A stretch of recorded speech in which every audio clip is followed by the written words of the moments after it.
سب سے پہلی چیز کہ علم کو حاصل کریں باوضو، اس لیے کہ باوضو علم کو حاصل کرنے والا وہ مسلح ہے، شیطان کے وساوس اور اس کے حملوں سے بڑی حد تک محفوظ ہے، کیونکہ باوضو علم حاصل کرنے والا مسلح ہے، ہتھیار باندھے ہوئے ہے، دیوا ہتھیار ہوتا ہے اس سے لوگ ڈرتے ہیں، دور رہتے ہیں۔ شیطان کے وساوس سے حفاظت کے لیے علم کے حاصل کرنے میں اگر وضو کا اہتمام کیا جائے تو یہ پہلی چیز ہے، کیونکہ علم کا حاصل کرنا عبادت ہے اور عبادت کے لیے ہے۔ دوسری بات یہ ہے ضروری کہ علم کے حاصل کرنے کا مجاہدہ کامل ہو۔ ہم اگر غور کریں قرآن میں تو ہمیں یہ ملے گا کہ اپنی جان اور اپنا مال، بِأَمْوَالِكُمْ وَأَنفُسِكُمْ بِأَمْوَالِكُمْ وَأَنفُسِكُمْ بِأَمْوَالِكُمْ وَأَنفُسِكُمْ بِأَمْوَالِكُمْ وَأَنفُسِكُمْ، مال کو جان کے ساتھ اتنا لازم کیا گیا ہے کہ مال کو مقدم کیا گیا ہے جان پر، کہ آدمی علم تو حاصل کر لے گا، ظاہر بات ہے کہ علم کا حاصل کرنے کے لیے جان لگانی پڑے گی، لیکن اگر یہ مزاج بن گیا کہ مال دوسرے کا ہو جان میری ہو تو یہ مجاہدہ ناقص ہو جائے گا۔ علم کا حاصل کرنے میں اپنے مجاہدے کو کامل کرو کہ مال کو مقدم کیا ہے جان پر، کہ اپنا مال خرچ کرو علم کا حاصل کرنے میں، اس لیے کہ مال دوسرے کا ہو جان میری ہو تو مجاہدہ ناقص ہے۔ میں عرض یہ کرنا چاہتا تھا کہ ایک ذہن یہ بنا ہوا ہے کہ کوئی مگر مال خرچ کر دے تو میں علم حاصل کر لوں،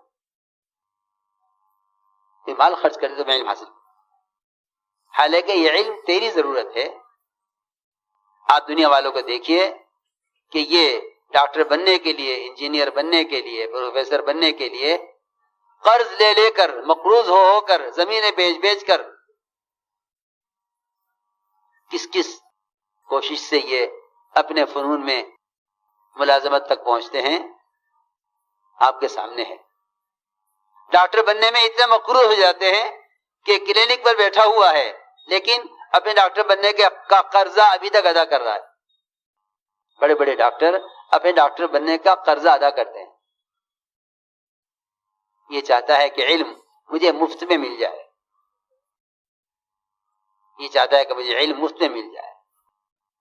میں نے غور کیا کہ جتنے بھی فنون کے اڈے ہیں دنیا میں، جتنے بھی اسکول اور کالج ہیں، ان میں عام سے عام بچہ، غریب سے غریب باپ کا بچہ، وہ اپنی فیس جمع کر کے علم حاصل کرتا ہے،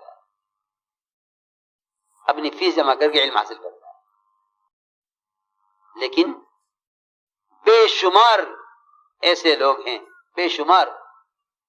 کہ جو خود نصاب کے مالک ہیں، خود صاحب نصاب ہیں، لیکن اتنا بھی معمول نہیں ہے کہ جتنا میں نے مدرسے سے اپنی ذات پر خرچ کیا ہے، میں کم سے کم اس کا بدل دے، تاکہ میں علم تک اپنے مجاہدے سے پہنچوں۔ اس لیے کہ یہ تو یقینی بات ہے کہ مجاہدہ کا کامل ہونا مکاشفے کے لیے شرط ہے۔ ہمارا ایک ساتھی تھا، بہت مالدار، اللہ نے اس کے باپ کو خوب نوازا، مدرسے میں پڑھتا تھا، 2 سال پڑھا، 2 سال کے بعد کہنے لگا کہ مجھے پڑھنا نہیں۔ کیوں؟ کہ کچھ سمجھ نہیں آتا، کیا پڑھوں، سمجھ کچھ نہیں آتا۔ کیا بات ہے کہ عبارت دیکھتا ہوں کیا مطلب ہے، کیا غرض ہے، کچھ سمجھ میں نہیں آتا۔ تو میں نے پوچھا اس سے میں نے کہا مجھے سچی بتلا، تو نے کتابیں کہاں سے لی ہیں؟ کہ میں نے کتابیں مدرسے سے لی۔ کمرہ کہاں ہے؟ کہ مدرسے میں۔ کھانا کہاں سے کھاتے ہو؟ کہ مدرسے سے کھاتے ہیں۔ لائٹ کہاں کی استعمال کرتے ہو مطالعے کے لیے؟ کہ مدرسے سے استعمال کرتے ہو۔ لیکن جس کام کے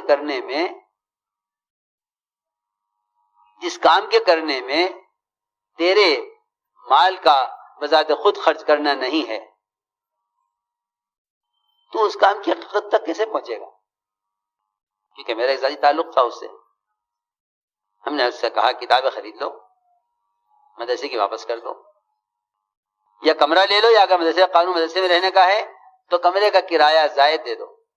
اس لیے کہ واقعی معلم اور متعلم ایسے ہوا کرتے تھے کہ اگر مدرسے کی گھاس بکری نے کھا لی تو آج گھر میں کہلا دیا جاتا تھا کہ دودھ مدرسے میں دیا جائے، کیونکہ آج بکری نے مدرسے کی گھاس کھائی ہے۔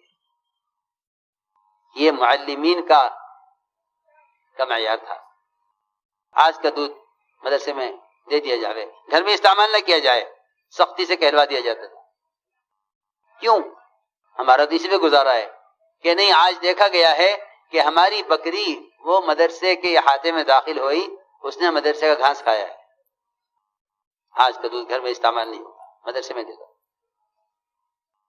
یہ معلمین کا اخلاص تھا کہ وہ اتنا بچتے تھے اس سے، کیونکہ ایک امانت ہے ان کے پاس علم کی جو طالبین علم تک پہنچانی ہے۔ میں نے اس سے کہا، میں نے کہا کھانا مدرسے کا تو خود صاحب نصاب ہے، کتابیں مدرسے کی تو خود صاحب نصاب ہے، قیام مدرسے میں تو خود صاحب نصاب ہے، لیکن تو نے اس علم کو حاصل کرنے میں کیا خرچ کیا؟ تو میں نے، کیونکہ بے تکلفی اس سے تھی تو میں نے بے تکلف ہو کے بات کی۔ میں نے کہا تو پہلا آدمی ہے جو علم الہی کے حاصل کرنے کے ساتھ میرے پاس آ کر یہ کہہ رہا ہے کہ میں چھوڑنا چاہتا ہوں، میرا دل نہیں لگ رہا۔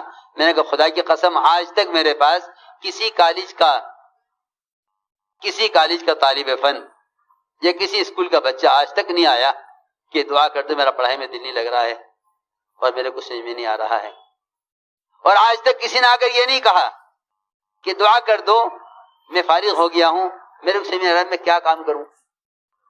ان کے کام ان کی فراغت سے پہلے طے ہو جاتے ہیں۔ ہمارے، اللہ مجھے معاف فرمائے، آپ بھی معاف کریں، کہ ہمارے کام فراغت کے بعد بھی طے نہیں ہوتے کہ مجھے کیا کرنا ہے۔ وہ دنیا کے فنون حاصل کر کے، عجیب بات ہے، وہ دنیا کا فنون حاصل کر کے مطمئن ہے کہ بعض تو ایسے ہوتے ہیں پڑھنے والے کہ ان کی پڑھائی چلتی رہتی ہے، ان کی ملازمتیں طے ہو جاتی ہیں۔ بہت ملیں گے آپ کو ایسے جو صبح جاب کرتے ہیں، شام کو پڑھتے ہیں، صبح پڑھتے ہیں، شام کو جاب کرتے ہیں۔ ہاں، بہت ملیں گے۔ کیوں؟ اپنے مقاصد میں اگر فنون میں بھی اپنی ذات سے قربانی دے رہا ہے تو وہ مطمئن ہے، اور اگر علوم میں اپنی ذات سے قربانی دے رہا ہے تو یہ پریشان رہے گا، میں کیا کروں۔ بہت آتے ہیں، فارغ ہو گئے، تجارت میں لگ گئے، فارغ۔ میں کہتا ہوں اگر جتنے عالم ہیں، اگر یہ 100% معلم بن جاویں تو امت میں سے 100% جہل ختم ہو سکتا ہے۔ اتنا عملہ تیار ہو رہا ہے کہ اگر یہ 100% معلم بن جاویں جتنا عالم ہیں تو امت سے جہل ختم ہو سکتا ہے۔ حضرت فرماتے تھے اگر 100% مالدار صحیح طریقے سے زکوٰۃ دے تو امت سے فقر ختم ہو سکتا ہے۔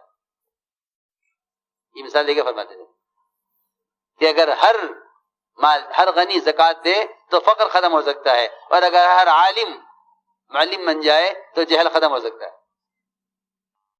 چنانچہ میں نے اس سے کہا کہ تم اپنی کتابیں لے لو، اپنے کھانے کا انتظام کر لو، اپنے قیام کا انتظام کر لو، اور اگر مدرسے سے باہر رہنا مدرسے کا قانون نہیں ہے تو پھر جتنی جگہ تم کمرہ استعمال کرتے ہو اتنا کرایہ کی قیمت معلوم کر کے مدرسے کو دے دو۔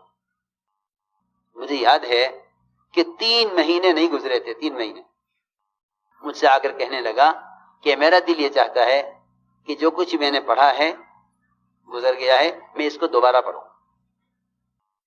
پھر ایسی استعداد اللہ نے دی، اور اللہ نے ایسا کام لیا کہ اب خود ایک مدرسے کے خود مفتی ہے، خود محتمیم ہے، ایک مدرسہ خود چلاتے ہیں.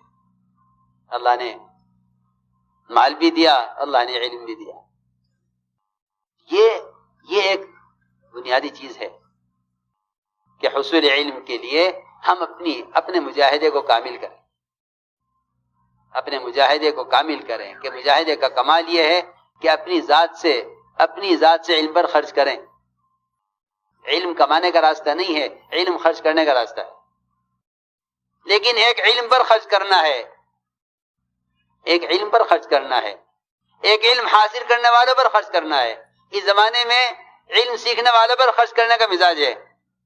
اس لیے آپ دیکھیں گے بہت سے مالدار علم سے جاہل ہیں، مگر وہ مال خرچ کر دیتے ہیں، مال خرچ کرتے ہیں، وہ علم حاصل کرنے والوں پر خرچ کرتے ہیں. ہم کہہ رہے ہیں علم پر خرچ کرو، اپنی ذات سے علم پر خرچ کرنا. ایک ہے علم حاصل کرنے والوں پر خرچ کرنا. مال خرچ کرنے سے علم حاصل نہیں ہوتا، بلکہ علم خود سیکھنے سے آتا ہے. فرمایا کہ کوئی بھی اپنی ماں کے پیٹ سے عالم پیدا نہیں ہوتا، بلکہ علم سیکھنے سے آتا ہے. یہ علم سیکھنے سے آتا ہے. اس لیے ہم نے عرض کیا کہ اس علم کے سیکھنے میں اپنا مجاہدہ کامل ہونا چاہیے، کہ حصول علم میں مجاہدہ کامل ہونا چاہیے.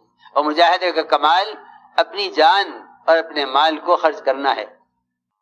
اپنی جان، اپنا مال خرچ کرنا، اس سے مجاہدے میں کمال پیدا ہوگا.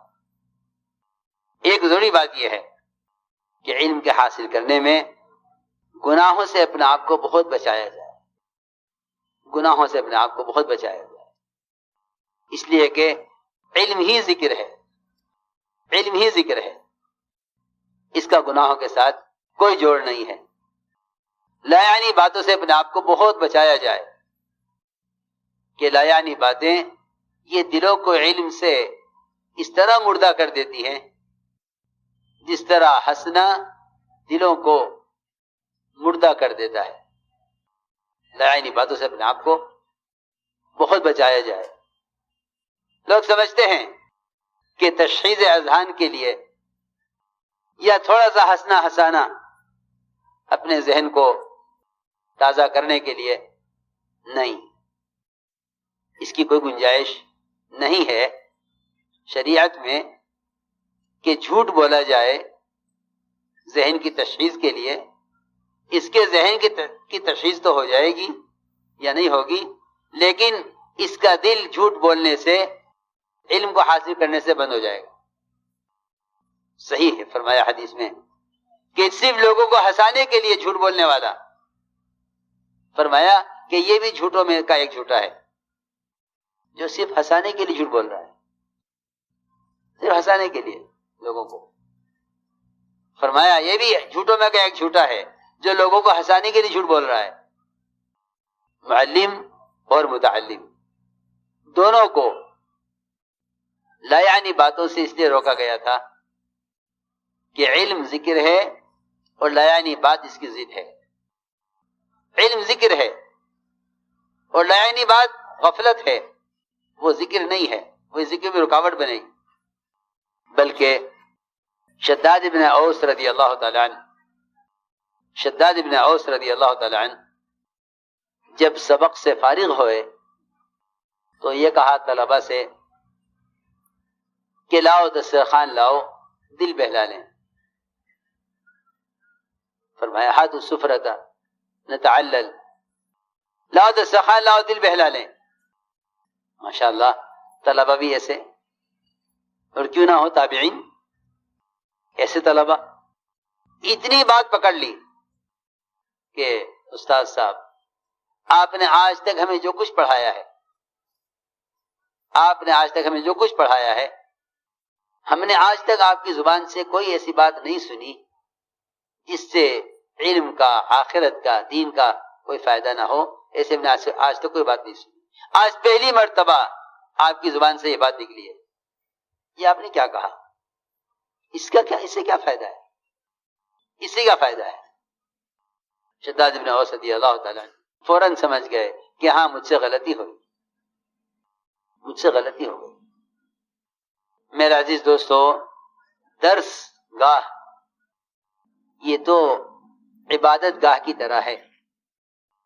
یہاں ہنسنا یا یہاں کوئی وہ کام کرنا جو مسجد کے منافی ہے. میں کہا کرتا ہوں کہ درسگاہیں مسجد کا ایک کونا ہے، ایک شعبہ ہے. بھلے وہ مسجد سے شعبہ باہر آ گیا ہے، اس کا احترام، اس کا اہتمام، اس میں باوضو رہنا، اس میں لایعنی باتوں سے بچنا، یہ بالکل تمام مسجد کے آداب اور مسجد کے احترام کی طرح ہے. مسجد کے آداب مسجد کے احترام کی طرح ہے.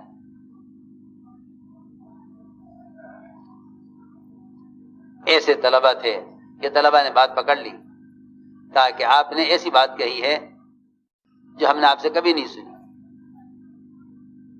فرمایا کہ اس بات کو چھوڑ دو، اس بات کو بھلا دو، اس بات کو چھوڑ دو، اور جو میں کہہ رہا ہوں اس کو یاد کر لو. فرمایا دعوا ھذا وخذوا ھذا. پھر شداد ابن اوس رضی اللہ تعالیٰ عنہ نے لایعنی باتوں سے بچنے کے اور علم کے حاصل کرنے میں اللہ کی مدد کے لینے کے لیے دعا سکھلائی. اللہم انی اسألک التثبت فی الامر واسألک عزیمت الرشد، اسألک شکر نعمتک وحسن عبادتک، اسألک قلبا سلیما ولسانا صادقا، اسألک خیر ما تعلم واعوذ بک من شر ما تعلم. یہ دعا سکھلائی طلبہ کو اس وقت جب یہ کہہ دیا تھا کہ لاؤ دسترخوان لاؤ، دل بہلا لیں. علم کے آداب، علم کا حاصل کرنے کے زمانے میں اذکار اور تسبیحات کا اہتمام، کیونکہ علم میں کمال ذہانت سے نہیں ہوتا بلکہ تقوی سے ہوتا ہے. علم میں کمال تقوی سے ہے. صحابی نے سوال کیا کہ میں سب سے بڑا عالم بننا چاہتا ہوں، کیا کروں؟ فرمایا اتق اللہ تکن اعلم الناس، کہ تقوی اختیار کرو تم سب سے بڑے عالم ہو جاؤ گے. فرمایا اتق اللہ تکن اعلم الناس، کہ تقوی اختیار کر لو سب سے بڑے عالم ہو جاؤ گے. میں اپنے ہاں طلبہ کو رات کے قیام کی تاکید کرتا ہوں، اور کبھی یہ خیال نہ کیا جائے کہ یہ نوافل رات کا قیام اور تہجد یہ نیند کی کمی کی وجہ سے علم میں حارج ہوگا، بلکہ رات کا قیام نفس کو ان تمام غلط حرکتوں سے کچل دے گا جو حصول علم میں رکاوٹ بننے والی. نوافل وہ علم کے حاصل کرنے میں معاون ہیں. لوگ انہیں حارج سمجھتے ہیں، حارج نہیں ہے بلکہ معاون ہیں. نوافل وہ علم کے حاصل کرنے میں معاون ہیں. لوگ انہیں حارج سمجھتے ہیں، حارج نہیں ہے بلکہ معاون ہیں. نوافل کی کثرت اللہ کے قرب کا ذریعہ ہے. نوافل کی کثرت اللہ کے قرب کا ذریعہ ہے.